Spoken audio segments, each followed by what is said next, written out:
இந்து அறநிலையத்துறைக்கு சொந்தமான 1000 ஆண்டுகள் பழமை வாய்ந்த 2 கோவில்கள் 2.10 கோடி ரூபாய் மதிப்பில் திருப்பணிகளை காணொலி காட்சி வாயிலாக தமிழக முதல்வர் துவங்கி வைத்தார்.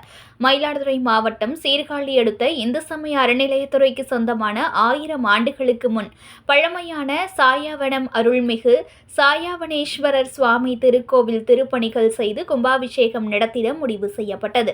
பழமை வாய்ந்த இக்கோவிலுக்கு இந்து அறநிலையத்துறை சார்பாக 1.09 கோடி ரூபாய் நிதி ஒதுக்கி திருப்பணிகள் செய்திட தமிழக முதல்வர் மு.க.ஸ்டாலின் காணொலி காட்சி வாயிலாக திருப்பணிகளை துவக்கி வைத்தார்.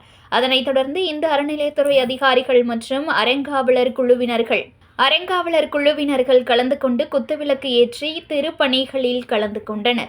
இதேபோன்று சீர்காழி அடுத்த பல்லவனம் பகுதியில் அமைந்துள்ள 1000 ஆண்டுகள் பழமையான அருள்மிகு பல்லவனேஸ்வரர் சுவாமி திருக்கோவில் இந்து அறநிலையத்துறை சார்பாக திருப்பணி செய்திட 1.01 கோடி ரூபாய் நிதி ஒதுக்கி திருப்பணியை தமிழக முதல்வர் மு.க.ஸ்டாலின் சென்னை தலைமைச் செயலகத்திலிருந்து காணொலி காட்சி வாயிலாக திறந்து வைத்தார். விரைவில் இந்து அறநிலையத்துறைக்கு சொந்தமான 2 கோவில்களில் கும்பாபிஷேகம் நடைபெற உள்ளது.